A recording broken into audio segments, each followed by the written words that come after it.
As I gazed upon my girlfriend's open diary, my entire worldview shattered. The gripping words I stumbled upon compelled me to take drastic action, snapping photos of the damning evidence, swiftly packing my belongings, and vacating our shared space just 2 days later. Devastated and bewildered, I watched from a distance as Chloe, my vibrant and spontaneous girlfriend of 3 years, entered our now desolate apartment, her anguished cries echoing through the empty rooms. Characteristic of my 29-year-old self, I am a creature of habit, finding solace in the simplicity of black coffee, organized workspaces, and familiar routines. Perhaps it was my predilection for predictability that shielded me from foreseeing the storm that was brewing, or maybe, deep down, I simply refused to acknowledge the signs. Chloe, 27, had always been the vivacious yang to my tranquil yin, inducing me to embrace whimsical adventures and spontaneous escapades in the dead of night. I thought we complemented each other perfectly, her chaotic beauty dancing in harmony with my structured calmness. But as she dashed off for a weekend retreat with her friends, enveloped in a cloud of hurried excitement and fragrant perfumes, little did I know that the facade of normalcy would soon crumble before me. The clock struck 8 o'clock p.m., and with a mundane quest for a charging cable, my reality shifted irreversibly. I came across a shocking discovery in her diary, a beautiful leather-bound journal that I had gifted her on our second anniversary. It was left open on her side of the bed, the page hastily scribbled on. Initially, I hesitated to invade her privacy, as I'm not one to snoop around. However, certain words drew my attention. My name alongside Marcus's. Marcus, her ex whom she insisted was just a friend and advised me not to worry about. A wave of unease washed over me. Despite every fiber of my being resisting the urge, I succumbed and began to read. What I found within the pages was not just a singular instance. It was a series of entries spanning months, outlining a detailed account of her secretive life, penned in her distinct handwriting. Liam is so wonderfully predictable, one entry remarked. He'll be occupied with his design portfolio all weekend, giving me the perfect opportunity for some quality time with them. As I delved deeper, I discovered that the supposed spa weekend was actually a getaway with Marcus. The photos of mimosas she had shared earlier were captured during a vacation with him. Last year, I conducted a quick reverse image search on my computer which confirmed my suspicions. The situation I was in was much worse than I had thought. It turned out that she wasn't just cheating on me, but was actually running a long con, with me as the unwitting victim. I had been in the stability phase of her master plan. My stable, decent paying job, and the fact that I covered 70% of the rent for our apartment due to my higher income. All served as a convenient launchpad for her. She was using me to support Marcus, a chronically unemployed freelance entrepreneur who needed time to get his life together, and I was unknowingly footing the bill for their waiting period. The most shocking part was her financial endgame. I had been saving diligently for a down payment on a small house and had shared my excitement with her, even showing her listings and planning our future together. She had pretended to be supportive, but in reality, she had referred to my dream house as a boring beige box in her diary. She had written about her plan to convince me to invest half of my savings, approximately $30,000, into a boutique marketing agency that she wanted to start. Oh, Marcus would be a co-owner of her diary. Liam is the provider in comparison. She expressed doubt about him, writing that he would fall short. She mentioned that Liam might believe he is securing their future by accumulating money in a business account. Once that is done, Em and I can find our own place and I will let go of unnecessary baggage.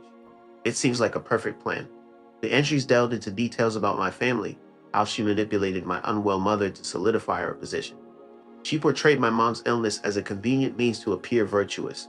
She derided a heartfelt gift I had given her, a framed print of the star chart from the night we first met. She disclosed that she stored it in a closet and joked about it with Marcus. Instead of feeling anger or despair, I experienced a sudden shift in perception. The world quieted and sharpened. Everything from small inconsistencies to late nights at work and secret phone calls became clear with a chilling lucidity. I set down the diary, pulled out my phone, and with unwavering hands, captured clear, high-resolution images of each page from the past 6 months. I made sure the dates were visible. I backed them up to my cloud drive, a separate secure folder, and then to an encrypted USB stick. That diary was my artifact of truth, and I would not lose it. Then I started packing. Not everything, just the things that mattered. My clothes, my computer and work equipment, my grandfather's watch, the books I loved, the photos of my friends and family. I left her stuff. All of it. The expensive clothes I bought her, the jewelry, the furniture we picked out together, I left it all. For now, I packed my car methodically. I took a final look around the apartment that was once our home. It looked hollowed out, felt like a stage set for a life that was never real. I drove to my parents' house, a 2-hour drive without calling. I just showed up. My dad opened the door, saw my face and the duffel bags at my feet, and just nodded, a grim understanding passing between us. He helped me carry my things inside without a word. For 2 days, I ignored her texts, the cute miss you messages, the read, rotated through pictures of cocktails. Then came the concern, are you okay? Even quiet messages. Liam followed with a slightly annoyed text. Answer your phone this morning. Panic calls began flooding in, but I let them go to voicemail. About an hour ago, my former next-door neighbor, a sweet elderly lady named Carol, texted me. Young man, there is a woman shouting your name in the hallway outside your old apartment. Is everything all right? I knew it was Chloe. She wouldn't have brewed her own tea. She would have expected me to be there like a faithful companion. Discovering the apartment half empty, my absence would have shattered her expectations. My phone was buzzing incessantly with calls from her mother, and friends. I chose not to answer, sipping on a strong cup of my father's coffee, gearing up for what was sure to come next, because I knew it would. First update. The storm has hit the shore. Grateful for the support and advice. Reassuring to know I'm not overreacting. The commotion in the hallway turned out to be. Upon realizing I was not at home, Chloe used her key to enter. The shock of finding my half of the apartment missing and my office empty seemed to trigger a full-blown meltdown for her. It was only last Tuesday when I finally answered her call and had to establish the first boundary. Where are you, Liam? What is happening? She demanded, noticing the absence of half of our belongings, including the TV that I had purchased with my last bonus. I stayed composed as I explained I have moved out, Chloe. Her response was still with disbelief. Moved out? You can't just leave. We live here. You were supposed to pick me up from the station. The sheer entitlement in her tone was stark, focusing more on the inconvenience caused to her schedule rather than expressing concern for the situation. In the silence that followed, I confessed, I read your diary. This revelation seemed to trigger a shift in her demeanor. The initial anger dissipated, giving way to a cold, intense fury. You violated my privacy by going through my personal belongings, Liam. I can't believe you would do that, she accused me. Her accusation was met with my own realization, and I can't believe you were planning to defraud me of $30,000 and run off with Marcus, I replied, matching her cold tone. I guess we both have our disappointments. The line went quiet for a full 10 seconds. Then came the gaslighting. It was a masterclass. She claimed I was twisting her words, that the diary was just fantasy, a way to process her feelings. She said Marcus was just a friend supporting her business dream, and I was being insecure and controlling.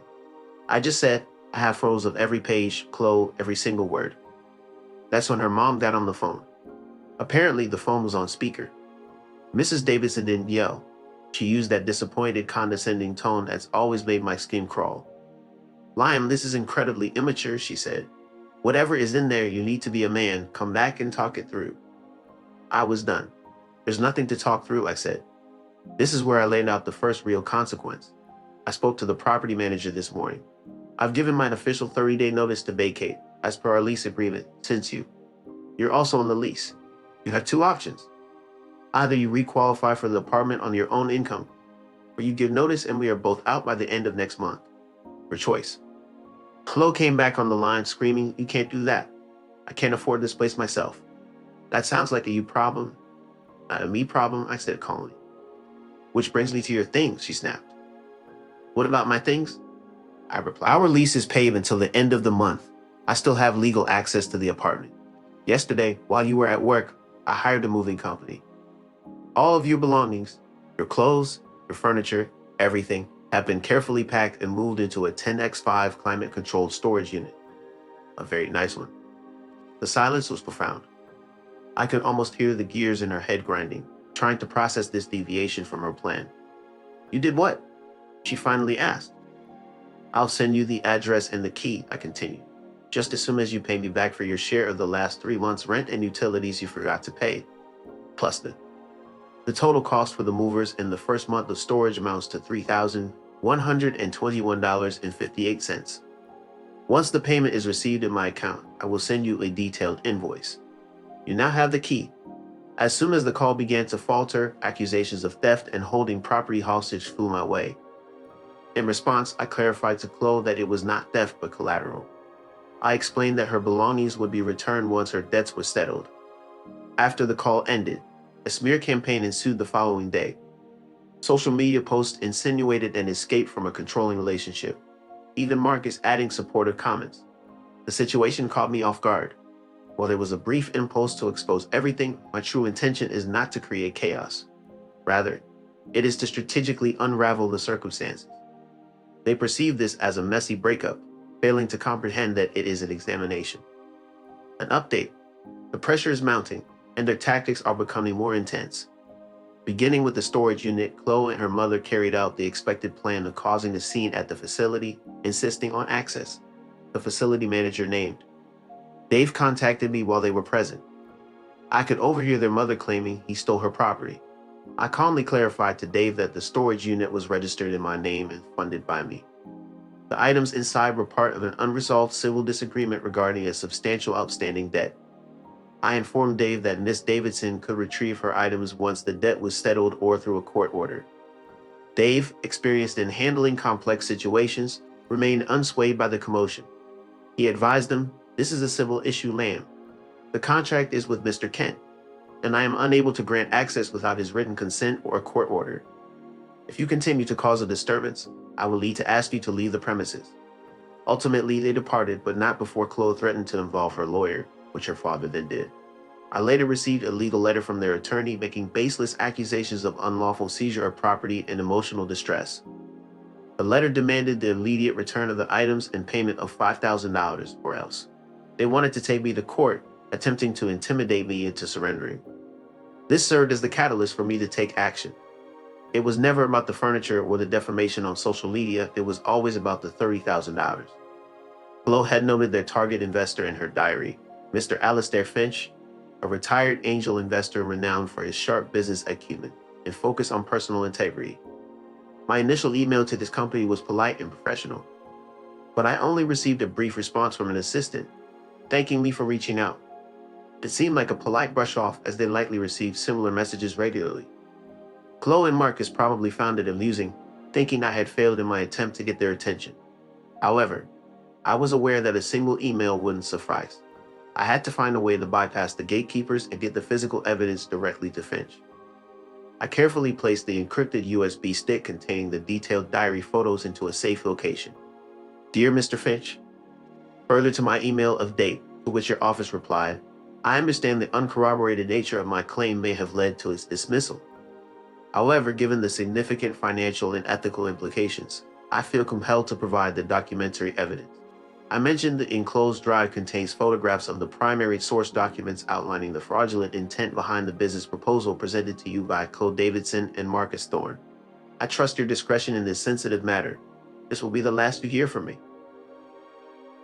The lawyer's letter warned me of their aggressive stance, so I decided to play hardball as well. The package was successfully delivered a couple of days ago, confirmed by a receipt with a signature from the courier. Now all that's left is to await the final update. It's over. The entire elaborate scheme collapsed, not just crumbled, but was completely obliterated by its own self-created disaster. The package sent to Mr. Finch did the trick. A person like him would not have risen to his position by ignoring a clear and documented warning delivered right to his doorstep. The repercussions were not immediate, but they were all-encompassing. Approximately 2 weeks after I dispatched the package, a friend in the financial sector mentioned hearing whispers.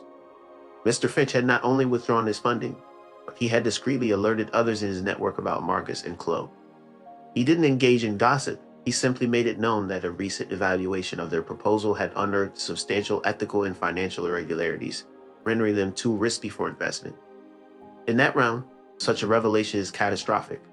The aspirations were dashed, and a tumultuous ending was inevitable with no financial support in sight. Marcus viewed Chloe not as his equal, but rather as the cause of his failure.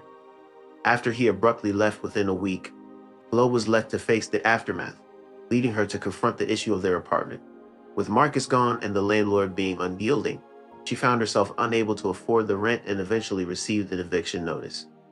This marked a turning point as her parents were compelled to step in and address the tangible and urgent financial crisis at hand.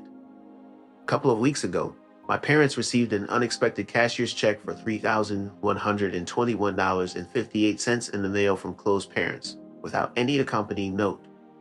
I proceeded to deposit the check, and upon its clearance, I mailed the key to the storage facility back to Chloe's parents' address in an envelope without including any message. It was a straightforward transaction, solving the matter at hand.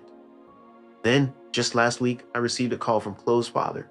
I anticipated his anger, but instead, his voice conveyed wariness. He informed me that Chloe would be returning home and admitted that hiring a lawyer had been a regretful decision made in a moment of frustration. Dear Mr. Kent, Liam, my daughter, is a mess, and I'm out a considerable amount of money between her debts and this eviction. I need to know, was any of it real? I didn't gloat. I just told him the truth. I walked him through the diary, the plan to take my savings, the mockery of my family. I ended by saying, all I did, sir, was refuse to be their business's first victim. Everything that happened after that was the result of their own choices hitting the light of day. There was a long pause. He sighed a heavy, weary sound. She burned the diary, said, you made it all up. But a man doesn't hire movers and couriers over a simple misunderstanding. Thank you for your honesty, and he hung up. I saw Chloe once from a distance a few days ago. I was in a coffee shop downtown. She walked past the window. She looked diminished. The vibrant, spontaneous energy that had once captivated me was gone. She was just a person staring at her phone, her shoulders slumped, looking tired and angry at the world. Our eyes didn't meet. I felt a burr. I experienced a strange pang of emotion, not exactly pity, not quite regret, perhaps just a melancholic acknowledgement of a fabricated past.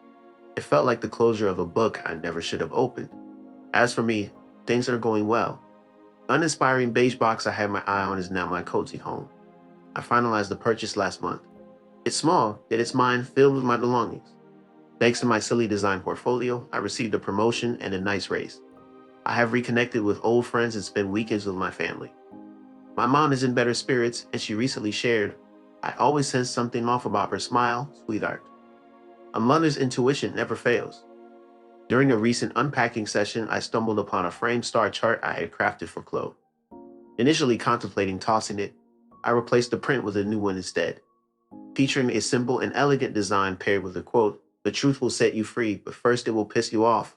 I hung it in my new hallway. Now it serves as a daily reminder that my structured yet predictable life is also genuine. After residing in a meticulously crafted deception for 3 years, experiencing reality feels incredibly satisfying.